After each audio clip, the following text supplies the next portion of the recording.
안녕하세요. 크리스찬 독서실입니다. 오늘은 김진홍 목사님의 세상을 바꿔라 예수의 심장으로 라는 책을 가지고 왔습니다.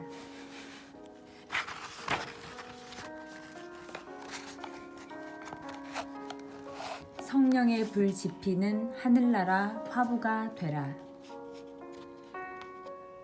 호련히 하늘로부터 급하고 강한 바람 같은 소리가 있어 그들이 앉은 온 집에 가득하며 마치 불의 혀처럼 갈라지는 것들이 그들에게 보여 각 사람 위에 하나씩 임하여 있더니, 요한복음에 보면 예수님이 베푸신 이적이 7번 등장합니다. 그중 첫 번째가 2장에 나오는 물을 포도주로 변화시킨 이적입니다. 이 이적은 우리 신앙생활에 대단히 상징적인 의미를 줍니다. 물은 세월이 흐르면 부패하고 벌레가 생겨서 버릴 수밖에 없게 됩니다. 하지만 포도주는 시간이 흐를수록 더 좋아지고 값이 나갑니다. 따라서 우리의 신앙은 물이 포도주로 변화되듯이 변화되는 신앙이어야 합니다. 크리스천의 삶은 물 같은 상태에서 포도주처럼 값진 상태로 날마다 해마다 변화되는 삶이라야 하겠습니다. 한국교회는 지금 변화가 필요한 때입니다. 한국교회가 변화되어야 한다는 말은 한국교회에 속한 목사와 교인 한 사람 한 사람이 예수님의 피의 공로를 힘입어 복음의 능력으로 그 인격과 삶과 행동과 생각이 변화되어야 한다는 말입니다. 제가 몇 해 전에 독일 베를린을 방문했습니다. 그곳에 있는 베를린 홈볼트 대학교 교정에는 칼 마르크스의 말이 큰 돌에 새겨져 있습니다. 지금까지 철학자들은 다양한 방법으로 세계를 해석하기만 해왔다. 그러나 이제부터 중요한 것은 세계를 변화시키는 것이다. 제가 홈볼트 대학교 교정에 있는 칼 마르크스의 이 말을 가만히 되새기면서 한국 교회와 저의 목회에 대해서 곰곰이 생각했습니다. 그의 말을 저는 이렇게 고쳐서 읽었습니다. 우리 한국 교회는 그동안 교회 안에서 성경을 해석하기만 해왔다. 교리에 대한 공부만 해왔다. 그러나 지금부터 한국 교회는 세상을, 조국을 변화시켜야 한다. 우리는 자신이 먼저 변화되어서 조국과 역사와 세계를 변화시킬 수 있는 신앙으로 발돋움해야 합니다. 한국교회는 아시아에서 처음으로 성공한 교회로 인정받고 있습니다. 한국교회가 아시아에서 처음으로 성공한 교회라는 말은 미래의 아시아에 대해 책임이 있다는 말과 통합니다. 한국교회는 예수 아시아, 복음 아시아 건설의 사명을 가진 교회입니다. 한국교회가 이렇게 성공적인 교회가 된 것은 당대에 우리가 잘했기 때문이 아닙니다. 선배들의 눈물의 기도와 헌신과 피와 희생의 밑거름이 있었기 때문입니다. 이제 한국이라는 나라는 기독교 없이는 미래를 생각할 수 없는 단계까지 와 있습니다. 해석만 하기보다 변화하기를.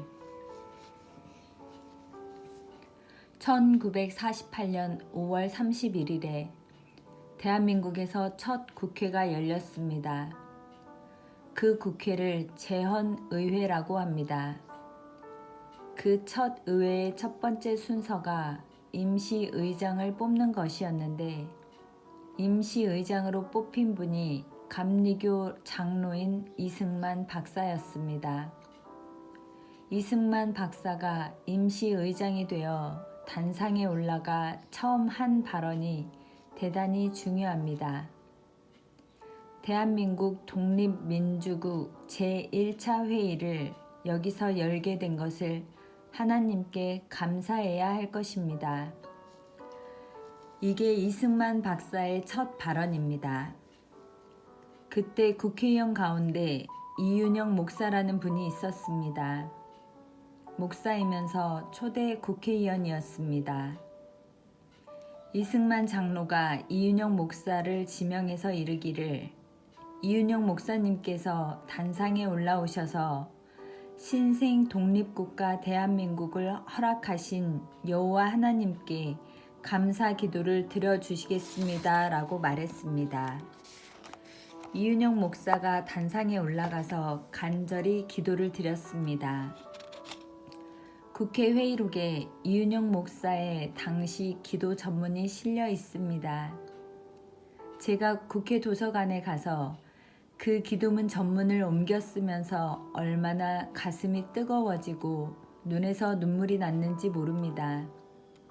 우리 대한민국은 기독교 국가가 아닌데도 불구하고 대한민국 국회의 국회 회의록 첫 페이지에 목사님이 민족과 백성과 결의 미래를 위해 간절하게 드린 기도가 기록되어 있는 것입니다.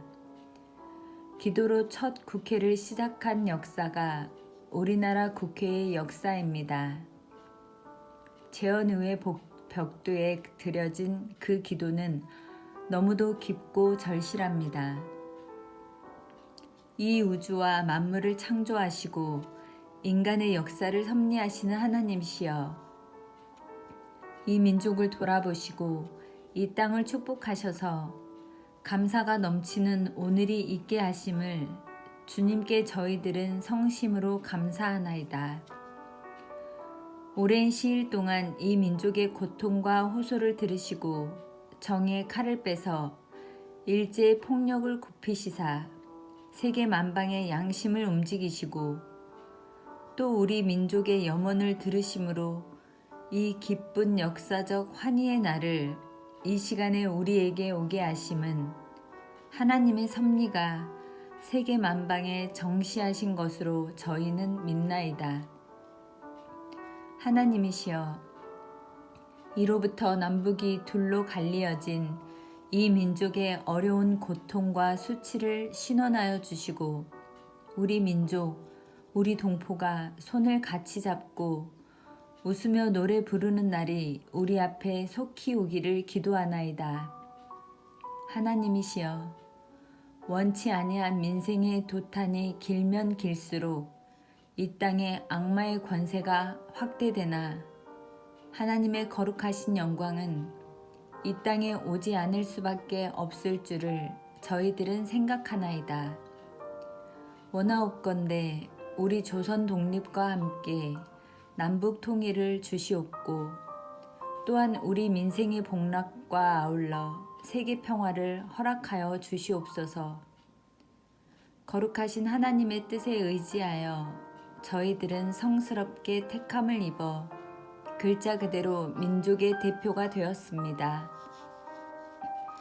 그러하오나 우리들의 책임이 중차대한 것을 저희들은 느끼고 우리 자신이 진실로 무력한 것을 생각할 때 지와 인과 용과 모든 덕의 근원이 되시는 하나님 앞에 이러한 요소를 저희들이 간구하나이다. 이제 이로부터 국회가 성립이 되어서 우리 민족의 염원이 되는 세계 만방이 주시하고 기다리는 우리의 모든 문제가 원만히 해결되며 또한 이로부터 우리의 완전 자주 독립이 이 땅에 오며 자손만대의 빛나고 푸르른 역사를 저희들이 정하는 이 사명을 완수하게 하여 주시옵소서. 하나님이 이 회의를 사회하시는 의장으로부터 모든 우리 의원 일동에게 건강을 주시옵고 또한 여기서 양심의 정의와 위신을 가지고 이 업무를 완수하게 도와주시옵기를 기도하나이다. 역사의 첫걸음을 걷는 오늘 우리의 환희와 우리의 감격에 넘치는 이 민족적 기쁨을 다 하나님에게 영광과 감사를 올리나이다. 이 모든 말씀을 주 예수 그리스도 이름을 받들어 기도하나이다. 아멘. 예수 사랑과 결의 사랑을 한 가슴에 품으라. 이승만 박사와 정치적으로는 입장이 달랐습니다만 김구 선생도 마찬가지로 크리스천으로서 나라를 위해 기도하는 지도자였습니다. 김구 선생이 1945년 해방된 뒤에 상해 임시정부 주석 자격으로 귀국했습니다. 김구 선생이 귀국하여 사시던 집을 경교장이라고 하는데 선생이 안두희에게 암살을 당하는 날 아침까지 하루도 빼놓지 않고 그 집에서 새벽 기도를 했다고 합니다. 김구 선생이 1945년 11월 대중 앞에서 강연할 때 이런 말을 했습니다. 앞으로 세워질 신생 독립국가 대한민국은 기독교 진리 위에 세워져야 합니다. 우리 조국은 경찰서 10개 짓는 것보다 예배당 하나 세우는 것이 더 중요합니다. 1919년 3.1 만세 운동이 일어났을 때 그 운동을 지도한 민족 대표 33명 중에 16명이 크리스천이었습니다. 그때 나라의 모든 인구 가운데 크리스천이 4%가 되지 않을 때였는데 독립운동의 민족 대표 중 절반이 크리스천이었다는 사실은 우리 선배들이 얼마나 뜨거운 조국애와 뜨거운 신앙을 함께 가졌는지를 말해줍니다. 3.1 만세 운동이 일어난 지역을 표시한 지도가 있습니다. 그 지도는 만세 운동이 일어난 지역의 75% 이상이 교회 중심이었음을 보여줍니다. 이런 것들이 무엇을 말해줍니까? 우리 믿음의 선배들이 하나님에 대한 뜨거운 사랑과 조국에 대한 사랑, 예수님에 대한 사랑과 결의에 대한 헌신을 한 가슴, 한 인격, 한 신앙으로 품고 있었다는 말입니다. 3.1 만세 운동이 실패로 끝나고 40일 뒤에 독립지사들은 중국으로 망명하여 상해에 임시정부를 세우는 것을 발의했습니다. 1919년 4월 10일입니다. 그때 임시정부를 세우는 선언문에 이런 구절이 있습니다. 우리는 조국 조선반도에 하나님의 나라를 건설하고자 했다. 우리 선배들은 그 당시에 신학을 정식으로 공부한 분들도 아닙니다. 정치학 박사도 아니었습니다. 그저 가슴이 뜨거웠던 분들입니다. 그런데 그분들이 그저 정치적이고 민족적으로 독립을 얻겠다는 데 머무르지 않고 조선 반도에 하나님의 나라를 건설하자는 꿈과 기도 제목을 가지고 있었습니다. 우리는 그런 선배들의 후배들입니다. 하나님에 대한 투철한 사랑과 조국에 대한 헌신의 정신, 그리고 복음에 대한 열정과 역사에 대한 참여를 한 신앙과 한 인격으로 품을 수 있었습니다. 그 전통을 우리가 이어가야 합니다. 일제강점기와 8.15 해방 전후와 6.25 전쟁이 일어날 때까지 활동한 기라성 같은 민족 지도자 가운데도 크리스천들이 질비합니다. 서재필 선생, 안창호 선생, 이승훈 장로, 조만식 장로, 김교신 선생, 남궁옥 선생, 김규식 선생 같은 분들이 다 교회에서 길러낸 인물들이고 크리스천이면서 민족의 지도자들이었습니다. 한국교회는 그런 아름답고 위대한 전통을 이어갈 수 있어야 합니다. 현대 청년들 가운데서 선배들의 위대한 신앙과 조국에 대한 사랑을 함께 가슴에 품을 수 있는 교회의 일꾼이자 결의 일꾼들이 많이 배출될 수 있기를 바랍니다. 그런 위대한 신앙의 전통이 한국 교회를 이만큼 성공한 교회로 발돋움하게 하였습니다. 요즘 들어 교회가 세상에서 지탄을 받곤 합니다. 선배들의 헌신과 아름다운 전통에도 불구하고 우리 때에 와서 이렇게 세상의 손가락질을 받아서야 되겠습니까? 우리가 이 점을 깊이 반성해야 합니다. 그런 점에서 저부터 철저히 회개하고 변화되어야 할 때가 지금이라고 생각합니다. 우리가 변화되어 세상의 역사를 변화시킬 수 있기를 바랍니다.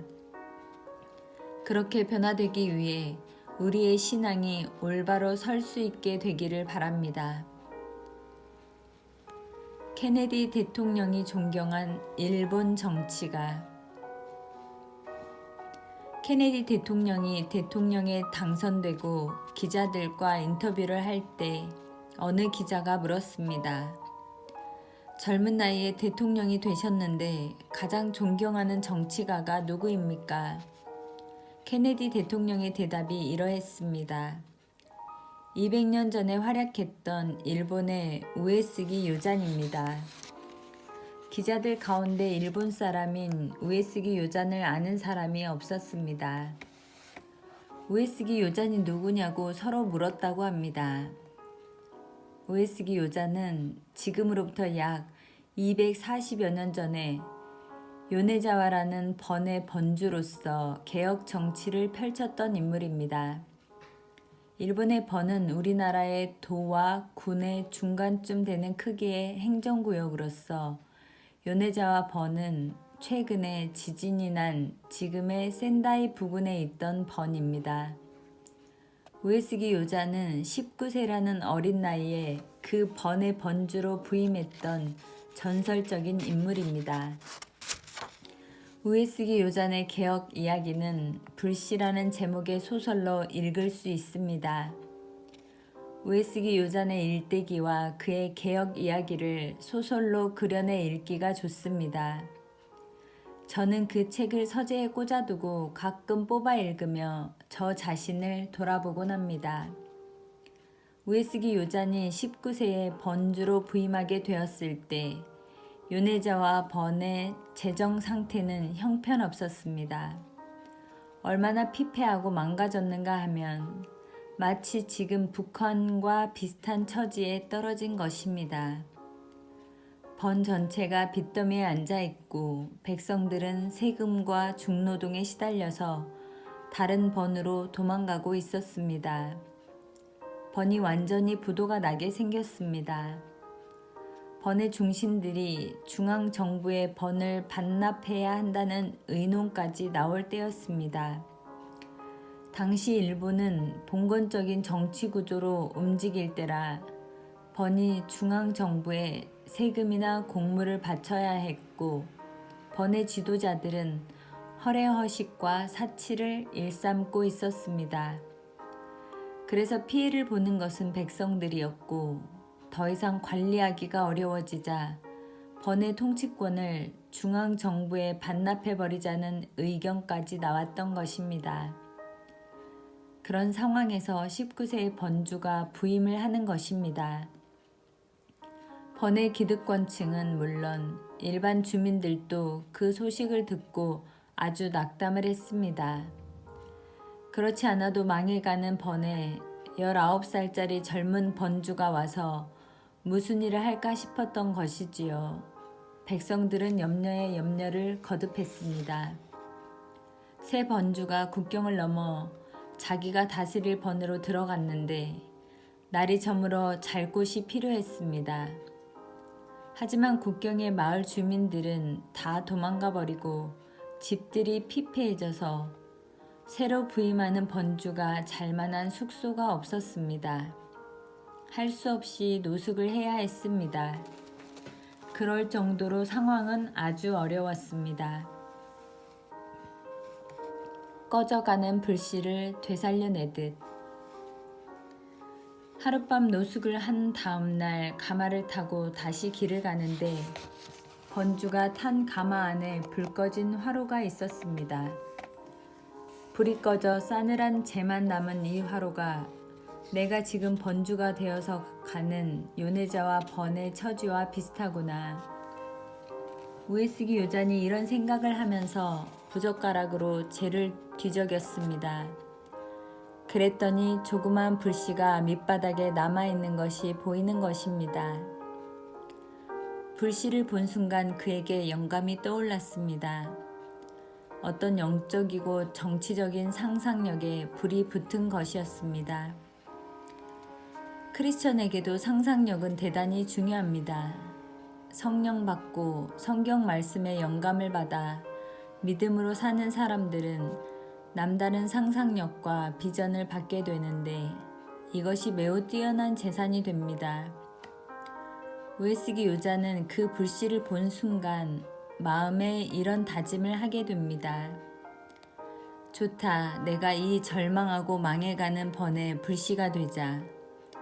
내가 앞장서서 희생하고 헌신하고 썩어가는 미랄이 되어서 절망하고 있는 백성들에게 희망의 불씨를 지피는 희망의 일꾼이 되어야겠다. 그러고 옆을 보니 새 숯이 있었습니다.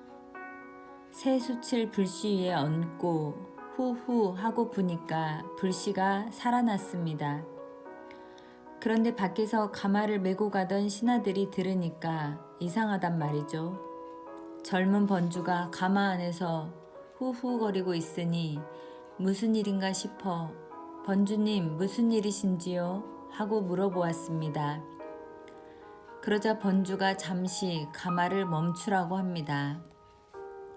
가마를 멈췄더니 번주가 가마 안에서 화로를 하나 들고 나온 겁니다. 번주님, 화로를 왜 들고 나오십니까? 번주가 설명했습니다. 내가 재만 남아서 싸늘해진 화로를 보고 우리 요네자와 번과 같은 처지라는 생각을 하면서 부젓가락으로 뒤적였더니 불씨가 나왔다. 불씨를 보는 순간 내가 앞장서서 희생하고 헌신하고 백성들에게 희망을 주는 불씨가 되어야겠다는 다짐을 하게 됐다. 자네들도 다 나와 동지가 되어서 낙심해 있는 백성들에게 희망의 불씨를 일으키자. 이런 신통한 이야기를 했습니다. 그 말을 들은 신하들이 감동이 되었습니다. 모두 염려하던 차에 젊은 번주가 그런 신통한 말을 했으니까요. 눈물을 흘리는 신하도 있었습니다. 번주님 감동스럽습니다. 번주님이 그렇게만 해주신다면 우리가 분골쇄신 열심히 하겠습니다. 모두 마음이 하나가 되었습니다. 그때 신하 중에 한 사람이 말했습니다. 번주님 그 화로를 저에게 주십시오. 왜 그러는가? 그 화로를 제가 집에 가져가서 아내에게 맡겨놓고 누구든지 번주님의 개혁정신, 불씨정신, 희생정신에 공감하는 사람이라면 그가 사무라이든지 농민이든지 장사꾼이든지 상관없이 누구라도 화로만 가지고 오면 그 불씨를 받아가도록 하겠습니다. 그래서 가정과 일터마다 그 불씨를 지펴서 희망을 잃어버리고 낙심해 있는 백성들에게 희망의 불꽃을 일으키는 불씨를 퍼뜨리는 일을 하겠습니다. 번주가 화로를 그 신하에게 맡겼습니다. 그 후 요네자와 번이 개혁에 성공해 나가는 과정이 소설 불씨 상하곤에 걸쳐 나옵니다. 그 개혁이 얼마나 성공했는가 하면 지금도 일본에 가면 요네자와 상거래라는 말이 남아있을 정도입니다. 요네자와에서는 가게에서 물건 하나당 얼마라고 가격표만 써놓고 주인은 자기 일을 보러 가버리기도 합니다. 물건을 사러 오는 사람들이 그 팻말의 가격을 보고 돈을 함에 넣고 물건만 가져간다는 것입니다. 그럴 정도로 그 번이 신용사회로 바뀌었습니다. 제가 일본의 개혁 정치의 한 성공 사례를 이야기하려는 게 아닙니다. 세상의 불이야기를 하려는 게 아닙니다. 우리가 품은 불은 그런 세상 수준의 불이 아닙니다. 우리는 하늘로서 임하는 성령의 불, 생명의 불, 진리의 불을 가슴에 지피고 있는 사람들입니다. 직장에서, 지역사회에서, 가정에서 이 성령의 불씨를 지피는 과제가 우리에게 주어져 있습니다. 성령의 불 지피는 화부의 꿈. 저는 고등학생과 대학생 때 대구에서 살면서 공부를 했습니다. 대구 종로교회를 다녔는데 하루는 어머니가 교회에 다녀오시더니 아들 셋, 딸 하나인 우리 사남매를 불러 앉혀놓고 이러시는 겁니다. 얘들아, 교회에서 우리를 사찰로 들어오라고 하는데 어떻게 할까? 청소하고 불도 피우고 교회를 관리하는 사찰로 들어오라는 것이다. 저는 즉시 반대했습니다. 어머니, 그건 안 됩니다. 교회는 그냥 신앙생활로 다녀야지. 사찰하면 어머니 자식들 기죽어서 안 됩니다. 교회 일 하다가 상처받습니다. 어머니, 그런 말 못 들으셨나요? 교인이 얼마나 별난데요. 예수 안 믿는 사람이 길 잃은 양이라면 믿는 사람들은 길 찾은 이리떼라고 그럽니다.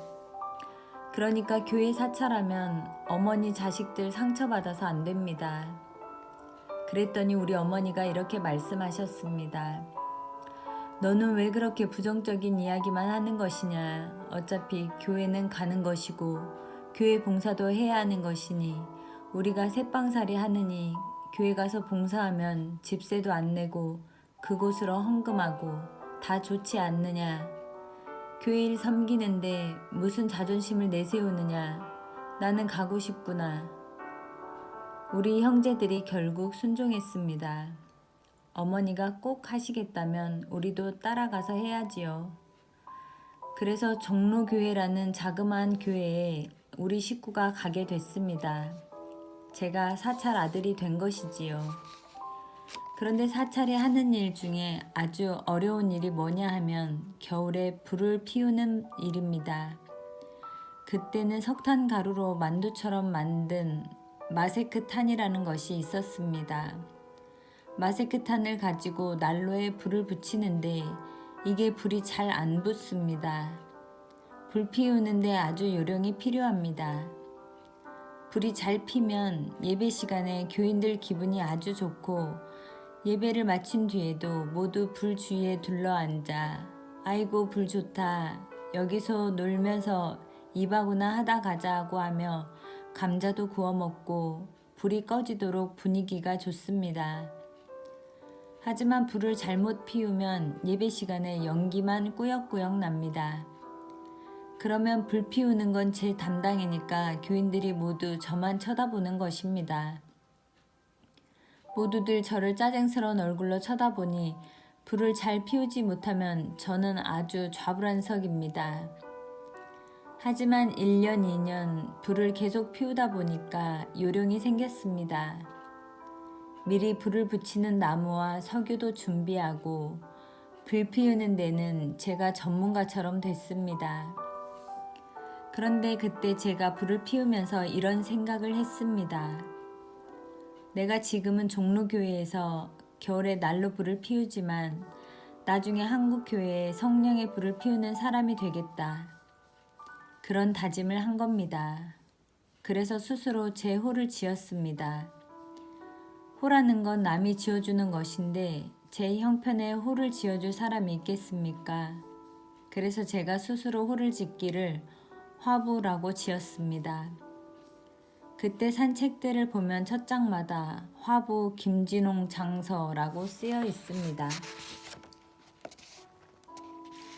정직한 신학생의 고민과 선택. 그 뒤 대학을 졸업하고 서울로 신학 공부를 하러 올라왔습니다. 장로의 신학대학원이 제 모교입니다. 그런데 제가 1학년 때 시험을 치르는 시간에 아주 큰 충격을 받았습니다. 동기생 40명이 입학을 했는데 뒤에서 시험지에 답을 쓰다가 분위기가 이상해서 보니까 여러 사람이 컨닝을 하고 있는 겁니다. 저는 서울 상대를 나왔습니다. 서울 상대라는 건 서울에서 상당히 멀리 있는 대학을 말합니다.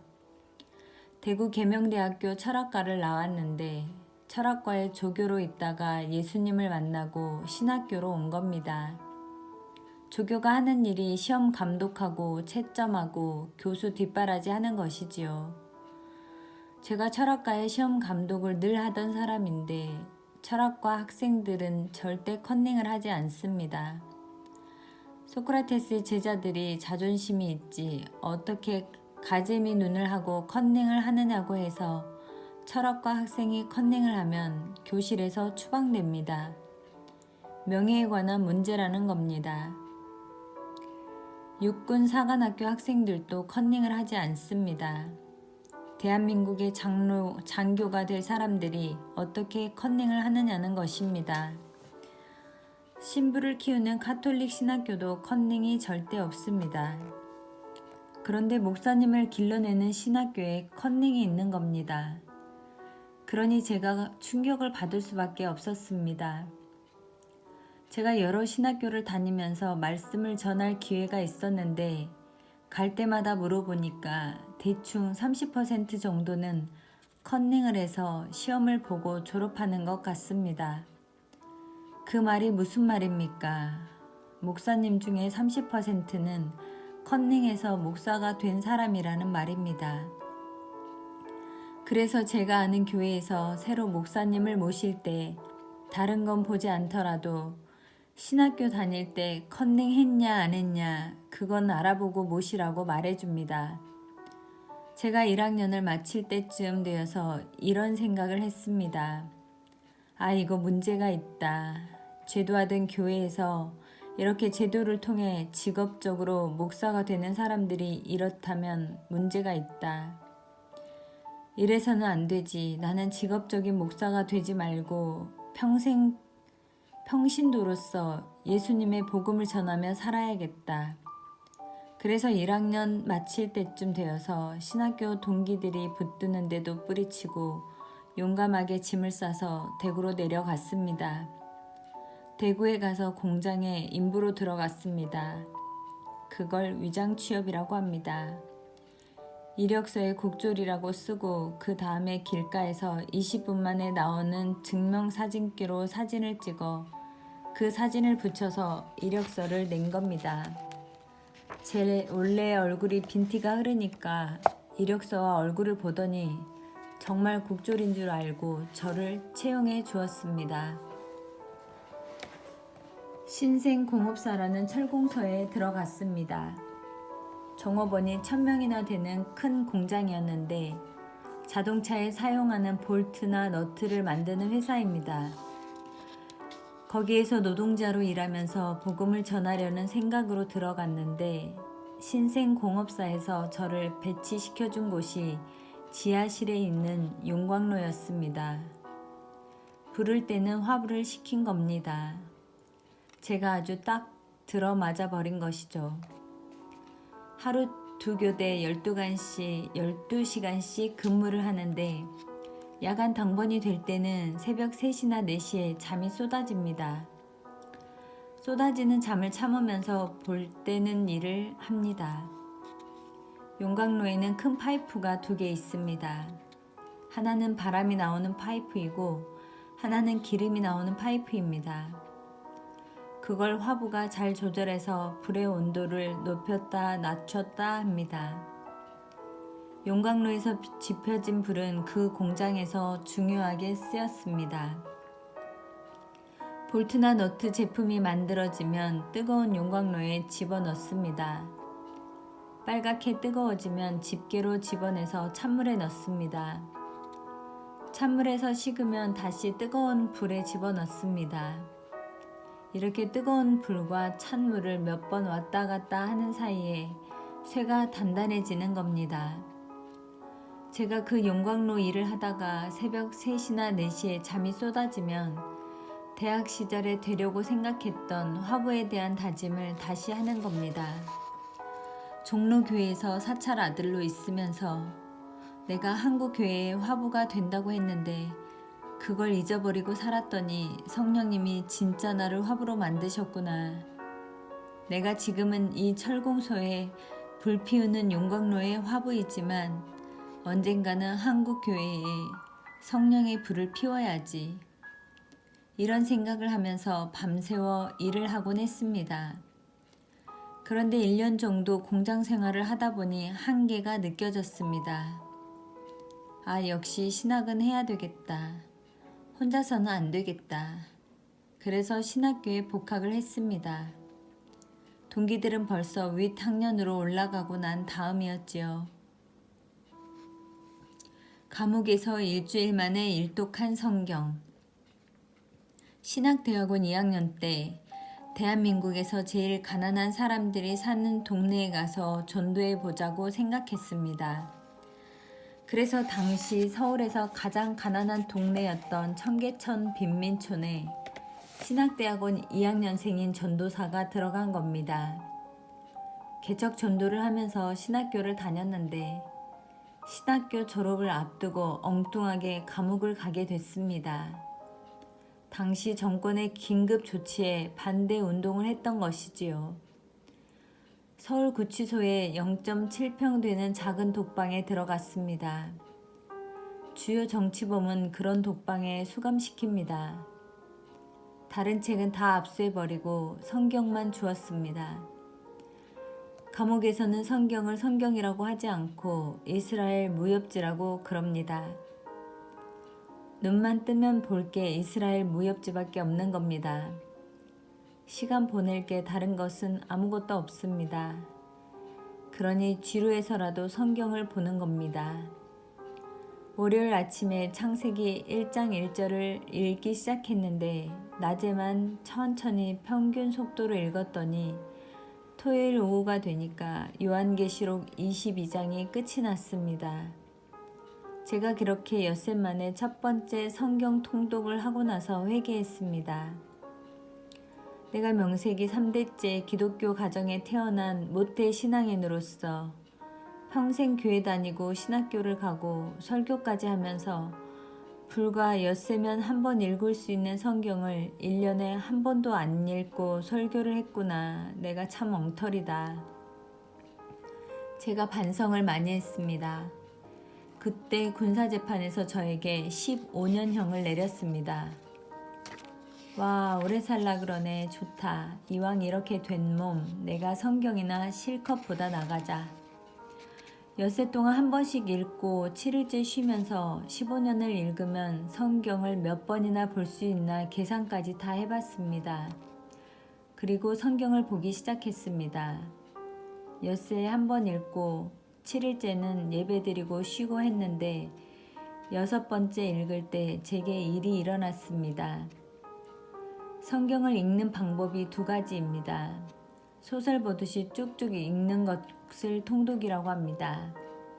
한 구절을 큐티하듯이 곱씹으면서 읽는 것을 정독이라고 하지요. 저는 감옥에서 남는 게 시간밖에 없으니 그냥 통독을 했습니다. 삼국지를 보듯이 쭉쭉 읽어 내려갔는데 그렇게 통독을 6번째 하다가 예레미야서까지 왔습니다. 예레미야서 중간쯤을 읽고 있는데 갑자기 종이에 활자가 찍힌 책이 사라져버리고 살아있는 말씀으로 변화가 된 겁니다. 살아있는 김진홍과 살아있는 말씀이 만난 겁니다. 성경이 얼마나 감동스럽던지 눈물이 쏟아지고 제 자신의 모습이 보이기 시작하면서 성경을 읽는 내내 눈물을 줄줄 흘렸습니다. 내가 참 형편없는 위선자였구나. 그러면서 뭘 세상을 향해서 회개하라 물러가라 했는가. 내가 엉터리다. 눈물을 흘리면서 성경을 읽으니까 눈물이 자꾸 성경에 떨어졌습니다. 성경에 눈물이 떨어지지 않게 잠시 밀쳐놓고 눈물을 닦은 다음 다시 성경을 읽었습니다. 그때 제가 은혜를 참 많이 받았습니다. 그러는 가운데 1974년 2월 23일이 되었습니다. 저는 해마다 2월 23일만 되면 꼭 금식을 합니다. 1974년 2월 23일부터 금년까지 한 해도 거르지 않고 2월 23일만 되면 금식을 하는 이유가 바로 그날 받은 은혜 때문입니다. 앞으로도 하나님께서 저를 몇 년이나 더 이 땅에 있게 하실지 모르지만 제가 땅에 있는 동안은 계속되겠지요. 제가 그날 겪었던 이야기를 하고 싶습니다. 감방이 너무 추우니 불 내려 주옵소서. 1974년 2월 23일 그날은 너무 추웠습니다. 2월 늦추위가 온 것입니다. 정치범의 독방에는 햇빛이 들어오지 않습니다. 응달이 진 방입니다. 추위가 심해지니 나중에는 바늘이나 가위 같은 것으로 다리뼈를 후벼 파는 것 같습니다. 추위가 너무 심해지면 다리뼈가 뒤틀리는 것 같고 저리고 통증이 옵니다. 머리도 띵하게 아픕니다. 추위라는 것이 그렇게 무섭습니다. 너무 추우니까 뛰다가 걷다가 찬송하다가 성경을 읽었습니다. 그러다가 오후쯤 되어서 좋은 아이디어가 떠올랐습니다. 내가 이러지 말고 성경 속에서 불이라는 글자를 찾으면서 시간을 보내고 추위도 이기자. 그래서 제가 성경을 펴고서 다시 창세기부터 불자를 찾아 내려갔습니다. 맨 처음 찾은 불이 출애굽기 3장에 있었습니다. 모세가 호렙산에서 양떼를 먹이고 있는데 떨기나무에 불이 붙었습니다. 떨기나무는 우리나라 말로 하면 찔레나무와 비슷합니다. 거기에 불이 붙었는데 꺼지지 않았습니다. 모세가 가까이 갔더니 하나님께서 말씀하셨습니다. 하나님이 이르시되 이리로 가까이 오지 말라. 네가 선 곳은 거룩한 땅이니 네 발에서 신을 벗으라. 거기에서 모세가 이스라엘의 지도자로 부름을 받았습니다. 사사기에는 기드온의 300용사가 항아리에 횃불을 숨겨서 미디안을 물리치는 게릴라 작전을 펼친 이야기가 나옵니다. 참 흥미진진한 이야기지요.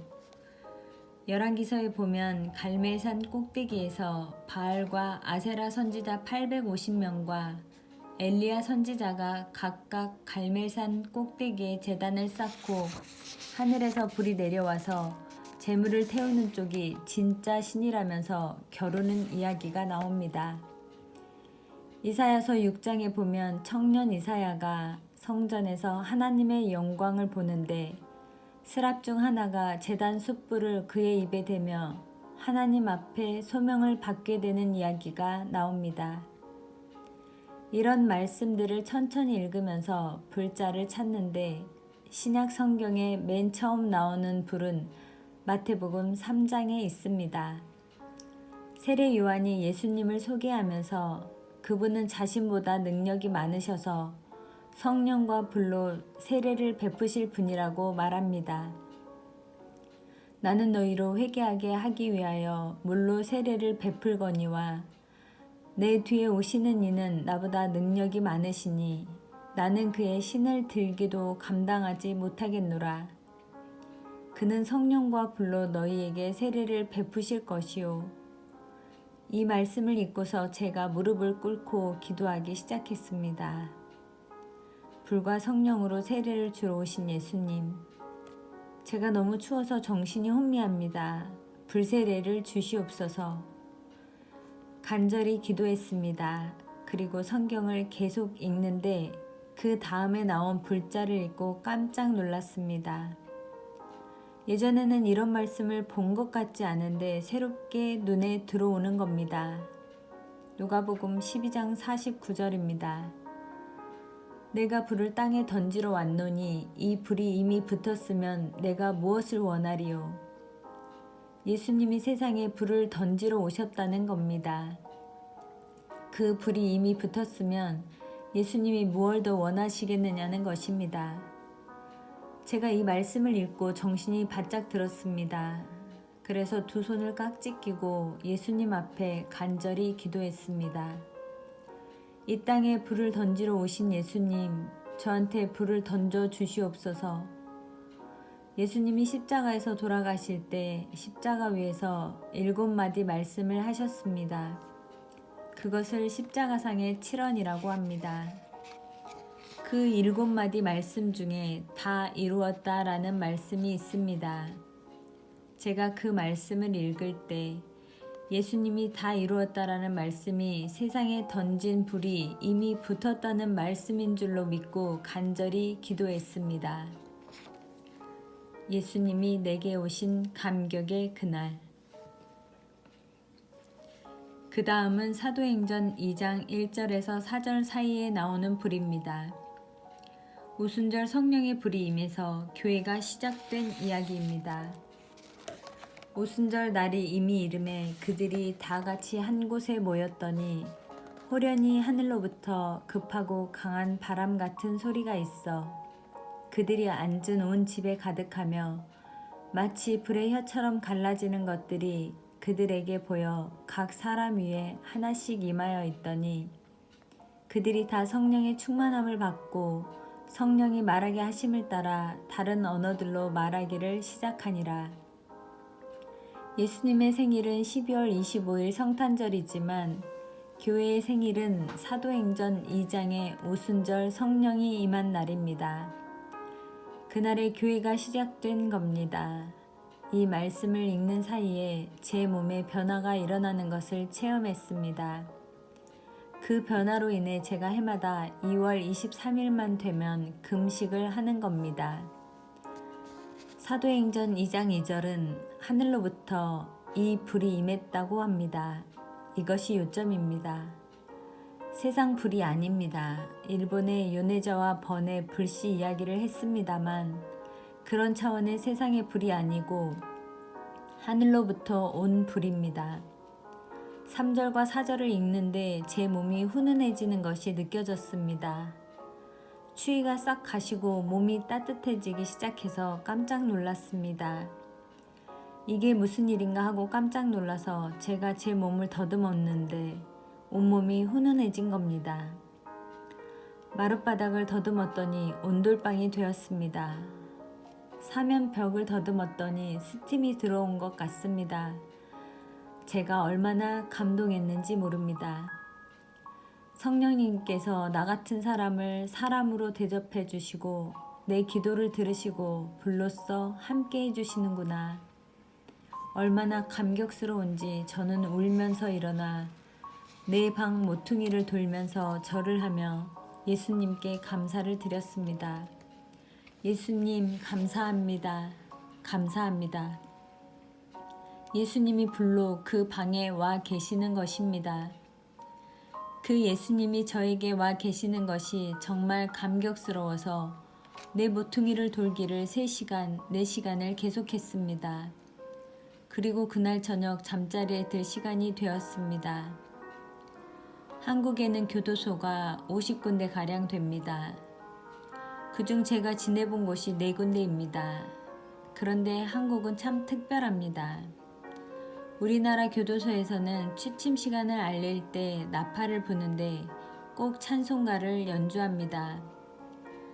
죄수 중에 모범 죄수들에게 트럼펫을 배우게 해서 망루에 올라가서 트럼펫을 불게 합니다.